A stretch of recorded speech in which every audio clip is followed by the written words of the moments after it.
I want to begin with a story that was told by Groucho Marx, the American comedian. And Groucho Marx was asked, what's the difference? What's the difference between the sense of humour of a normal person and the sense of humour of a comedian? And he said, oh, well, he said, a normal person will laugh at a man who's dressed up as a little old lady in a wheelbarrow, careering down a road and crashing into a brick wall. For a comedian to laugh, it's got to be a real old lady. So, what's the point he's making there? I don't think he's saying that comedians only laugh at real pain and real misfortune. I think what he's saying is that because comedians deal in comedy, the comedian can see through the disguise. In this case, it's a literal disguise, a man dressed up as a woman. But in most comedy, you will find a disguise of some sort. And what the disguise does is it smuggles in a truth. That truth may well be a violent truth, as in the case of the man dressed up. Or it may be a sexual truth, or a political truth. But somehow the disguise smuggles it in. And I think that what Groucho Marx was really saying was that comedians understand not only the mechanism, as it were, of the joke, but also what the joke is really saying. What is the joke actually suggesting? Now, the mechanism of most jokes is a play on words, and the academic term for this, if you want to write it down, is migration of meaning.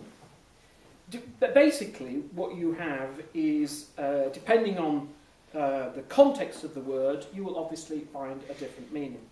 Jokes will move or migrate, as it were, when the meaning changes. Okay, one basic formula for this is what I call the literal truth. I mention this mechanism because if there's anyone here who's interested in writing comedy or getting involved in comedy, this is a formula that you can do quite easily. It's not very difficult to actually create jokes based on the literal truth. And the formula works like this. You take a common phrase that everybody uses in a metaphorical or a figurative way, but then somehow you turn that figurative meaning into a literal one. I'll give you an example. An example from a play by Alan Bennett called 40 Years On. And in this play, some students are putting on a review. And the headmaster keeps interrupting the students because he doesn't like the jokes. He finds the jokes a bit dirty. In fact, he wants to get rid of and ban one of these jokes. And as he's leaving the stage, having banned one of the jokes, he turns and says, "Really," he said, "really, if you have to go to the lavatory for humour, the writing's on the wall." The headmaster believes that he is using that phrase figuratively, writing on the wall, meaning that that things are looking pretty doom-laden. But in the context of the situation, the sentence itself, the headmaster is inadvertently telling the students where they can find the best dirty jokes. So you can see what has happened in that very, very, very simple joke. The meaning has changed the context, and smuggled in is the idea that the headmaster is the expert on dirty jokes. The comedian that many of you will be familiar with that basically does this a great deal is a comedian called Tim Vine. Do you know Tim Vine? I'll give you an example of one of his jokes. A guy said to me, he said, "I'm going to chop off the bottom of one of your trouser legs and put it in a library." I thought, oh, that's a turn up for the book. But you can see what he's done there, can't you? You can see what he's done in a very formulaic way, frankly. He's taken the phrase "turn up" for the book, and he's thought, how can I turn that figurative idea into a literal meaning? Another example that he does is, I phoned the local gym the other day and I asked if they could teach me to do the splits. They said, how flexible are you? I said, I can't do Mondays. That is slightly, I think that's less successful actually as a joke, because it's comedians, lots of comedians use that formula anyway. And actually by the time you hear splits and hear the word flexible, you're almost ahead of the game. You're almost, he's going to go in that direction. But once you understand, as I say, the formula for these jokes, you can actually create your own. In Edinburgh this year, Tim Vine won the best joke of Edinburgh out of 7,000 jokes. And the joke was this: I decided to sell my Hoover. Well, it was just collecting dust. I wonder why it won, giving that response from the audience. The reason I mention this is I'm sure that Tim Vine believed that he had created an original joke. But lots of comedian friends of mine, slightly more from the old school, said, well, I did that joke in Panto in 1968. That's not a new joke.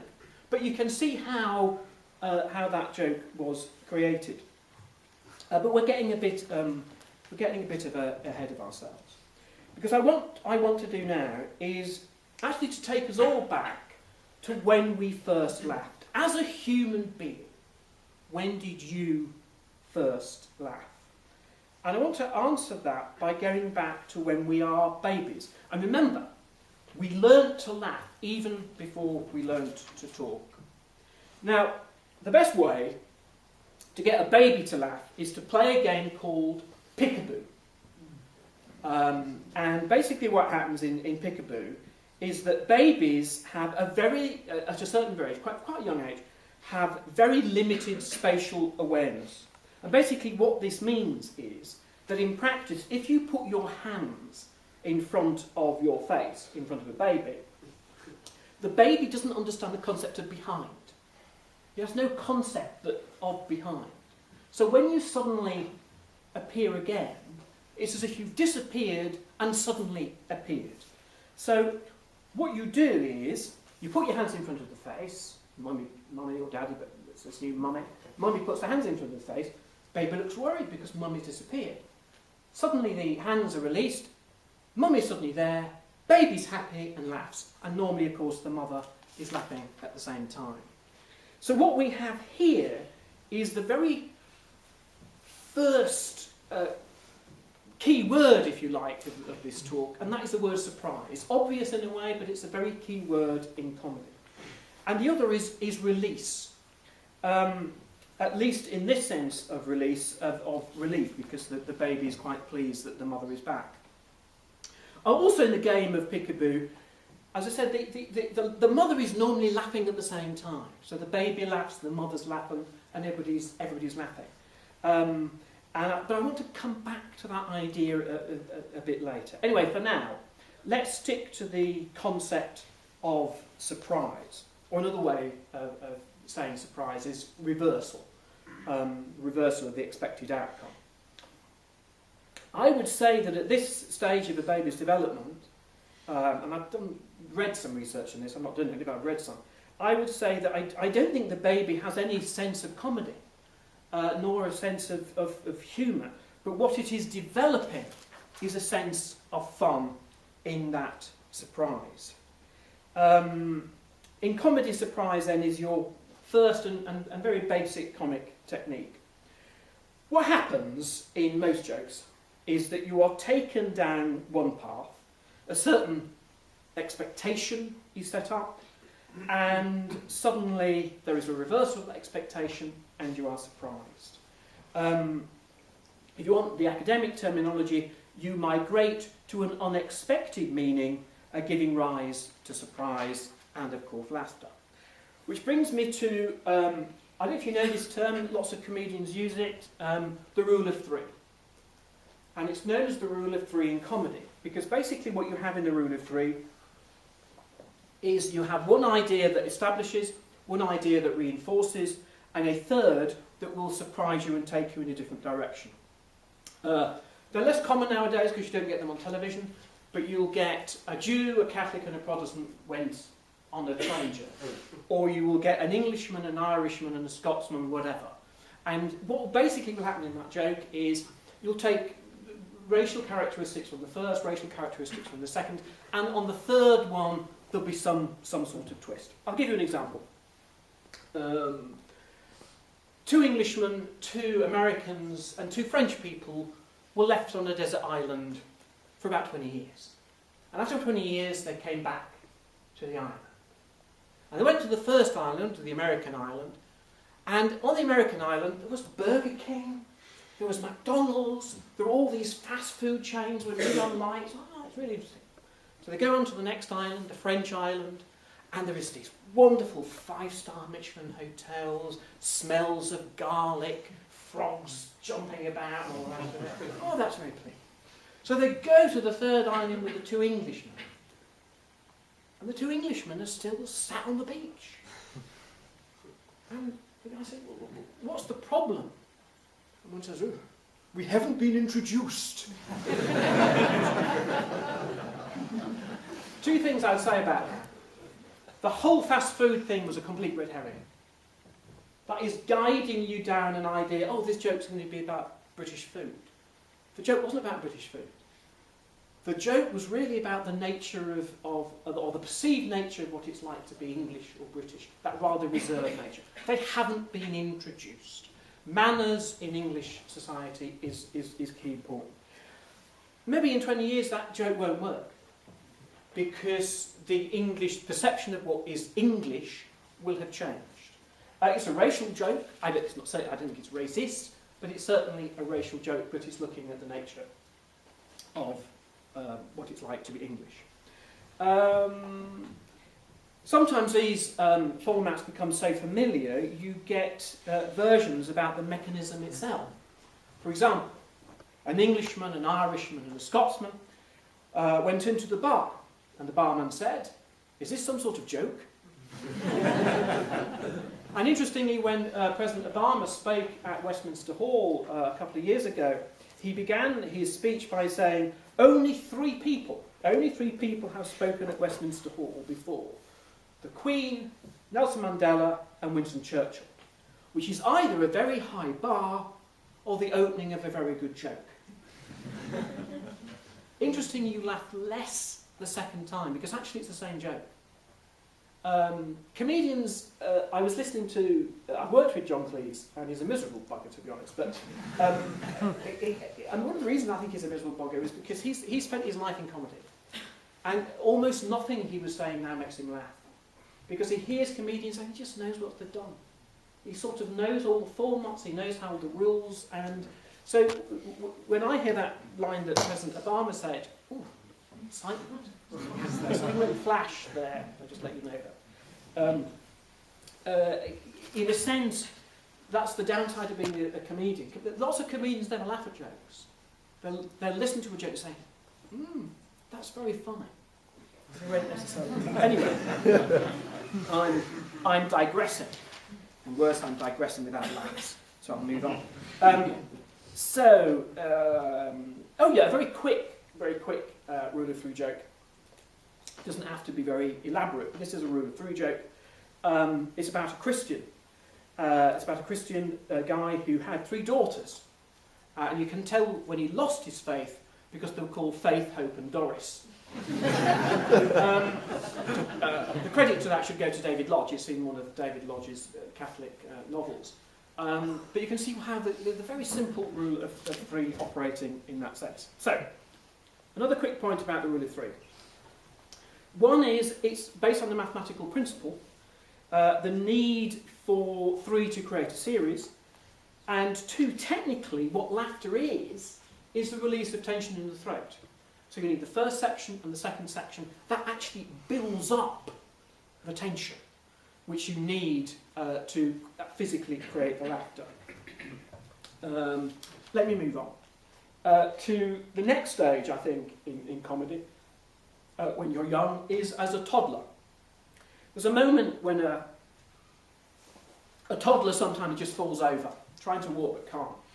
He falls over and falls on his bum. If you're clever enough as a parent, you will get there just in time to start laughing at the toddler, in the hope that the toddler won't start crying, but start laughing.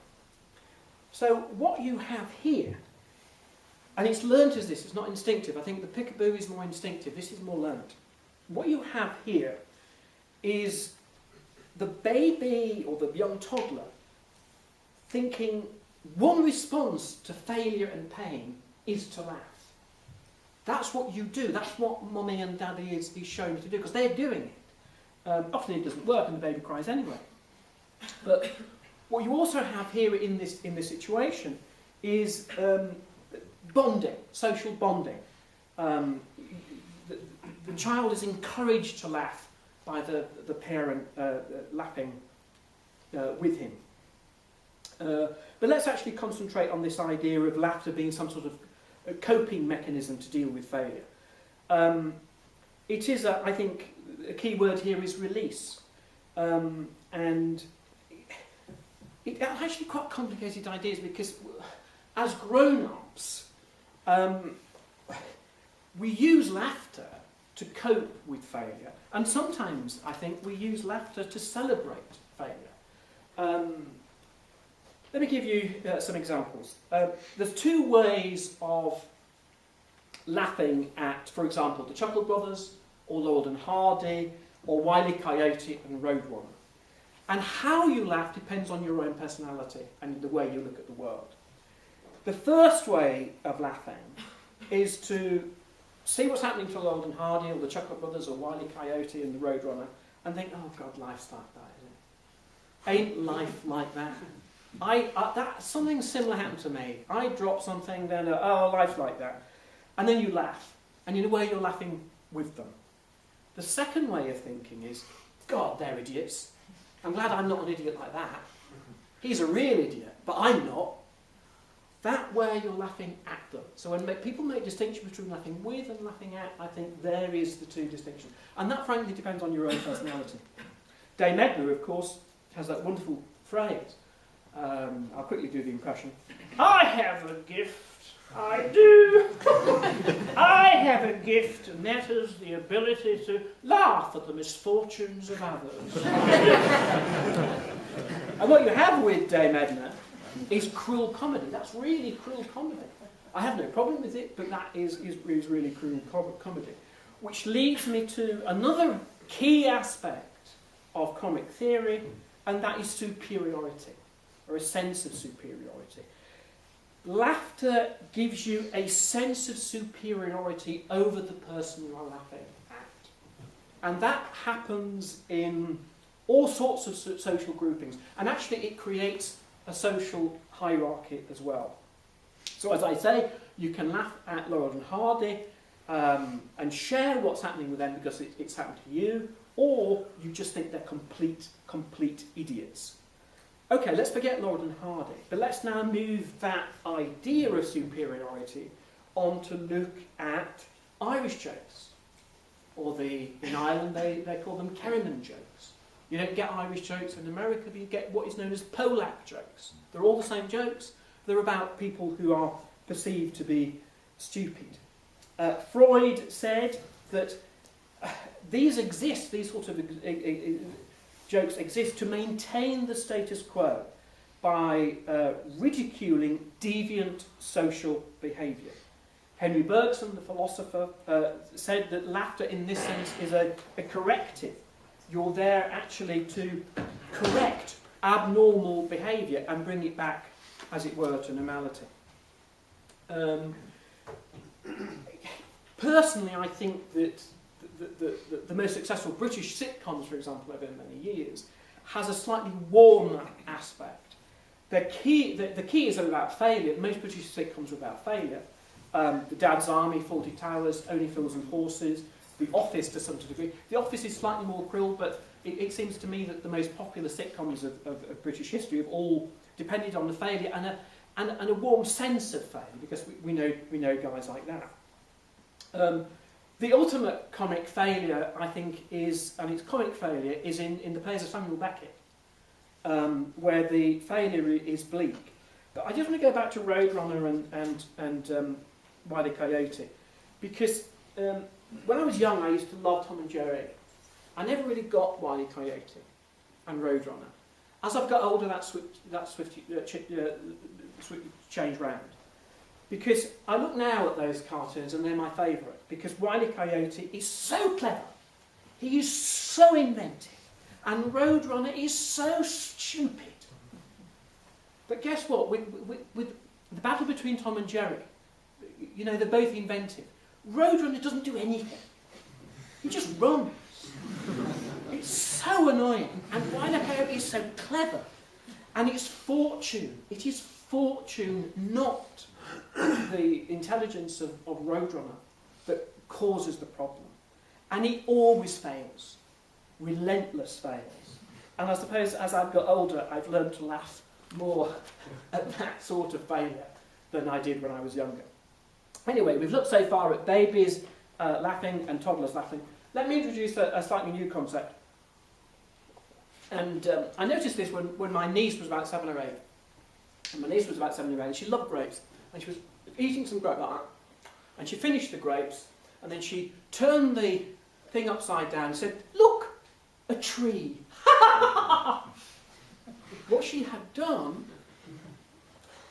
was one of the key aspects of comedy, and that is she had seen one thing in terms of another. She'd seen that what was a stalk actually looked like a tree.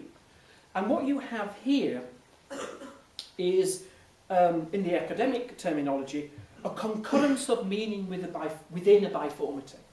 Basically what you have is an incongruity, where two things come together but exist at the same time. If anybody wants some comic advice, I would say that what they have to do in life is look at everything. People, images, language, voices, songs, and hear and see a different meaning within whatever they're seeing. See something and find a different meaning within it. Peter Kay does a wonderful routine where he takes songs that he has listened to, and he heard different lyrics to the original lyrics, and he plays what he tells you what he heard, and then he plays what he heard. And when you're listening to that, you can suddenly hear what Peter Kay heard, even though the lyrics are completely different. And sometimes they're absurd. I'm sure it'll be on YouTube, so go have a look. So as I say, this idea is really about duality, biformity, and incongruity. And you transpose one idea and put it in another. Comedians often begin, for example, a routine by saying, establishing one idea, and they'll say, and it's like this. That idea is like this. And they'll develop the comparison between the two things. Next time you're watching a comedian on television, notice how often they do that. And it's like this. That idea is like this. And they'll play with the connections between the two things. Eddie Izzard used to do a fantastic routine when he first started, which takes this to absurd extremes. And in a completely surreal direction. He took cats purring behind the couch. He said, you know what cats are doing when they're purring behind the couch? That simple idea. They're drilling for oil. And then he got 20 minutes material out of turning purring cats behind the sofa into this wonderful, surreal thing of the cats drilling for, and of course he got gags within the drilling and all the rest of it. Well, that's a bit of comic genius, but you can do that to agree with yourself.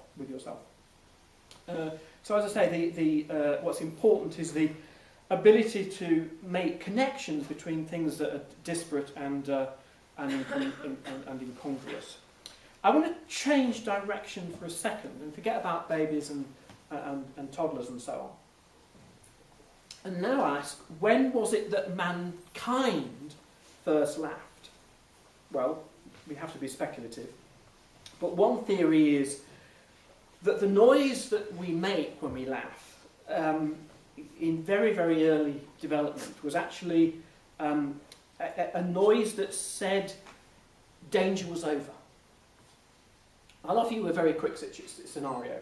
Imagine a load of guys are hunting for a wild boar, and when they're hunting for a wild boar, the boar gets one of the guys and is about to kill the guy, and the others are all cowering in the background because of, you know, a big wild boar. And from nowhere comes a tiger, jumps on the wild boar, and kills it. The guys run off, and they get a safe distance from the tiger. They get a safe distance from the tiger, and then they utter this sound, which the first time they uttered it into mankind, they go. That sound is the sound of tension being released, but it is also the sound that the danger is over. We were in danger, but we're no longer in danger. And then as they're walking back to the village, what they do is they start sort of acting out what happened. They start pointing to the guy who was attacked by the boar and go, ha ha ha, at him. And then the guy that was attacked by the boar turns around to the cowards who didn't help him and go, ha ha ha ha ha. And then they make fun of the boar that thought he was going to eat his dinner, and then he was the one that got eaten. Classic reversal, ha ha ha ha, on the boar. What you've got here is this concept of target. This is another key aspect of comedy, the target. So let's develop this this concept of a target. Let me first talk about social bonding, because what's also happening in this group of guys is that they are bonding in a very sort of social way, and laughter allows that to connect. As students, some of you are students tonight, others are not, but you'll know if you're not. One of the things you do in Freshers Week, you meet somebody for the first time, you possibly go to a comedy night, and what will happen, you'll stand at the back and somebody will tell a joke, and the students will look at each other and go, are you laughing with me at the same thing? Because if you're laughing with me at the same thing, we can probably be friends. That happened. You're laughing over there, you're thinking, oh God, you did that. You know, and that's what we do. It happens on hen nights and stag nights, army, and in politics. And what happens is the many become one through laughter. It happens at a football match when you're all cheering. But in comedy too, the many become one. And they become one, not through cheering like a football match, but they become one through laughter. One other aspect of social bonding that's worth mentioning, actually, because the thing is, I mention these terms, but actually within it there's so many sort of subdivisions and variations, but the false laughter you give when you've gone too far, and you go, so I didn't mean it, it's always false, is that laughter? It sounds false, it doesn't sound like real laughter when people do that. That's part of social bonding. It's a slightly different aspect of social bonding, because you say, I'm sorry, I didn't mean it, I've gone too far, ha ha ha. Again, it's like, please give me the all clear. You know, it's a false alarm, I wasn't being serious, and it sort of does go back to that sound. Let's develop the social bonding in group situations.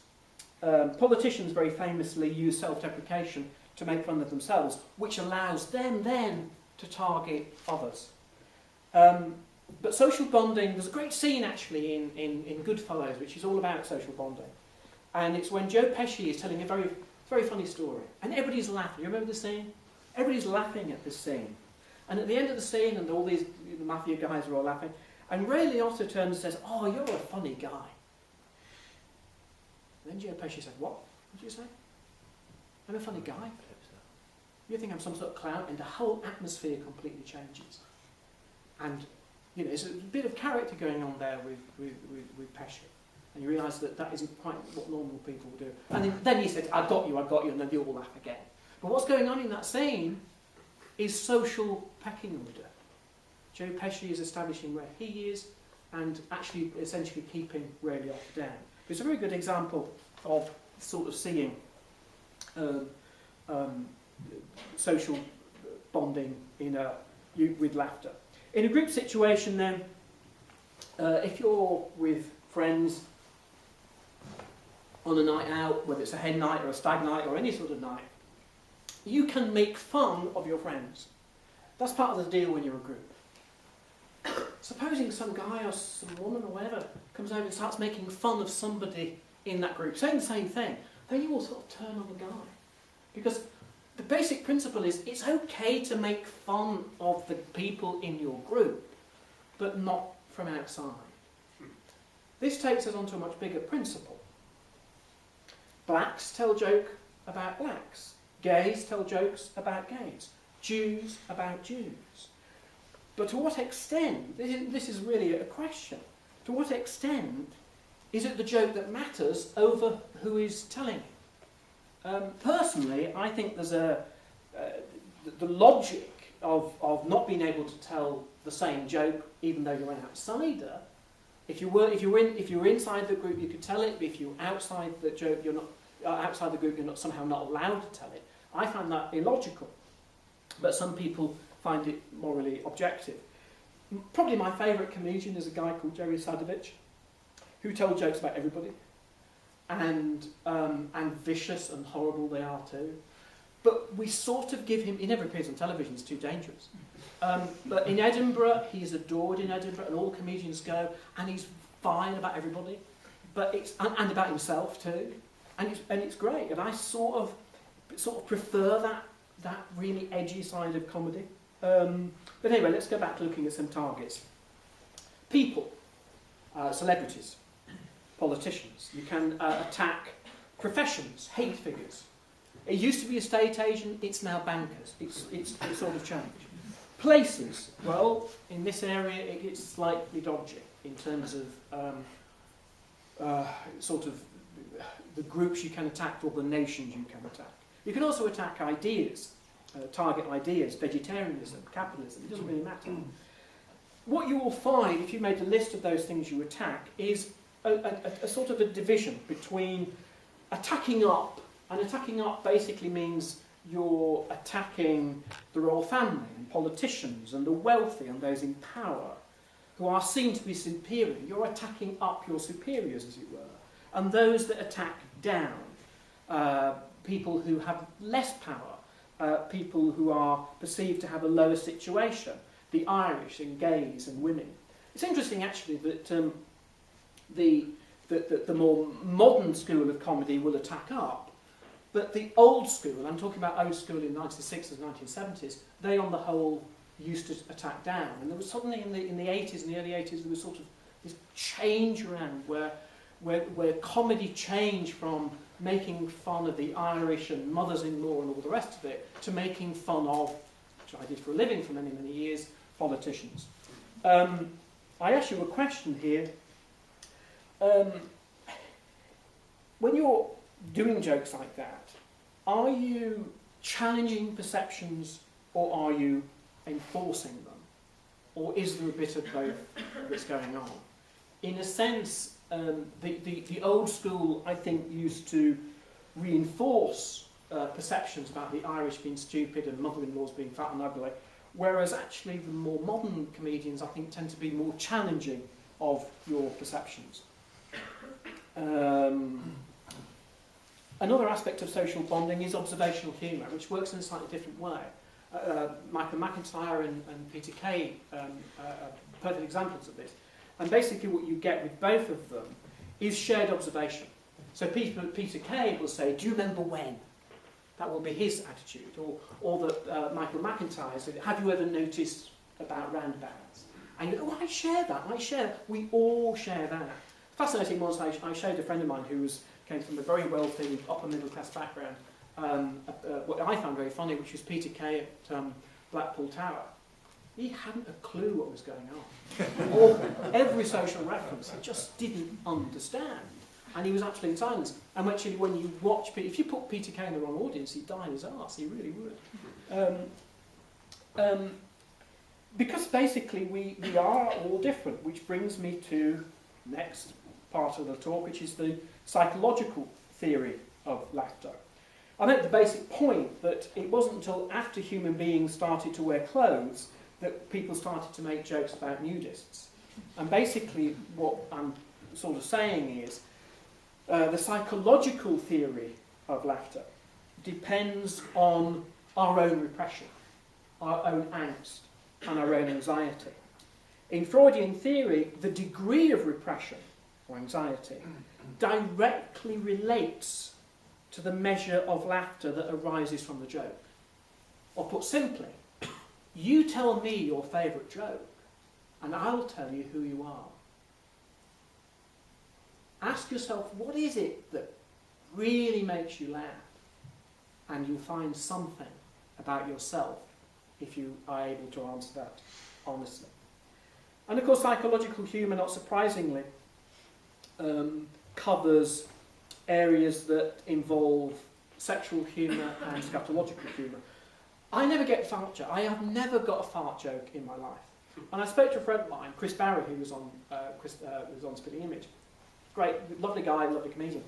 And I said, Chris, why do you find fart jokes so funny? I just don't get them. And he said, were you ever in a boarding school?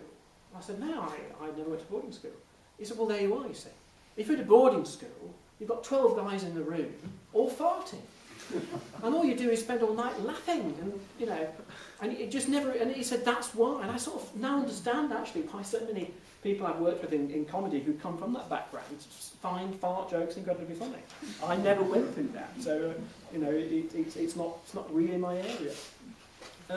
One thing I'd say, though, that we are in the area, even with farts, of taboo comedy. Interestingly, with taboo comedy, that we often find a special place or time for it. In the old days, we used to put it at the end of the pier. Comedy clubs, you have to go downstairs in a bar in Soho. Even Spitting Image was put on at a special time, 10 o'clock on ITV on a Sunday night. And this was the time that also the New Statesman was put on. And it was almost as if, and they were conscious of this, were at ITV saying, oh, this is our half hour and we're allowed to do this. If you'd have put it on at maybe 8 o'clock on a Monday, it wouldn't have been allowed. Oh, but it's the end of the weekend. This is the time when we're allowed to make fun of Mrs. Thatcher. Oh, no. Yes, it's a bit offensive, but it's only this 1/2 hour that we're allowed to do that.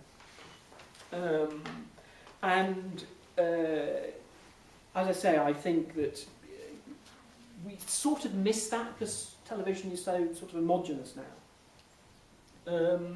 I think we might... I'll tell you one joke that's a political joke as well, because it's not my favourite political joke, but it shows you the power and the danger of politics. Nobody on Spitting Image ever got arrested. We were given permission to do it, collective permission to do it, and we can talk about that in a minute. And yet I want to mention a comedian you may not have heard of called Zargan Gar, who's a Burmese comedian. Now, Burmese is the most repressive organisation, most oppressive nation in the world, or one of them. And he told this joke, and he's now in prison for it. And the joke goes like this. A man gets a visa from Burma to go to India. And as soon as he gets off the plane, he goes to a dentist. He goes to the dentist, and the dentist says, hang on, why you come to a dentist? Surely you have dentists in Burma. He said, oh yes, we have dentists in Burma, but we're not allowed to open our mouth. That joke put him in prison. And to my knowledge, he still is. Not a necessarily great moment to end, so I shall make one other basic point before I finish, and we get some questions. There's a phrase that people use, did you get the joke? Did you get the joke? Did you understand what was going on? Because actually one aspect of why we laugh is the fact that laughter can be a reward to ourselves for actually getting the joke. And this is called the theory of configuration. And basically the configuration works where you fill in the gap, or you fill in that bit, you work out what the comedy is. There's a wonderful comedian called Bob Newhart, American comedian, is still going. He used to do a routine which is basically one-sided conversations. And the comedy used to come from you listening to that one-sided conversation on the phone and working out what was going on the other end of the phone. And that's the comedy of configuration. And you'll find this joke, which I'm going to tell you now, probably in every student rag that's ever been written. Two nuns in a bath, and one says to the other, "Where's the soap?" And the other one says, "Yes, doesn't it?" Well, you're laughing, you got it. It's actually quite a clever joke, actually. It's not a pleasant joke, I'm not saying it is. Whereas, oh, that's what she's doing with the soap. It's wearing it out. As a kid, as a teenager, somebody told me that joke, and I laughed. Didn't understand it. You know, it's what is known as a parcel force joke. You'll get it in the morning. That did get a laugh, I'm so pleased. I only put that line in this afternoon. Very, very quickly, is there an overriding thing? Because I've talked about superiority and release and biformity and incongruity. Is there a basic idea that I can sort of leave you with this talk, which sort of summarises everything? You know, it's just one phrase. And I can say there is. And it's what comedians call the comic gap. And the comic gap is where all comedy lives. It's where all comedy lies. And the comic gap is basically the difference between what we wanted to happen and what actually did happen. It's the difference between aim and achievement. It's the difference between what we want and what we get. And in a way you can see that that brings together superiority, release, surprise, and incongruity. And if you can find the difference and the comic gap in every aspect of life, that will be the beginning of your life in comedy.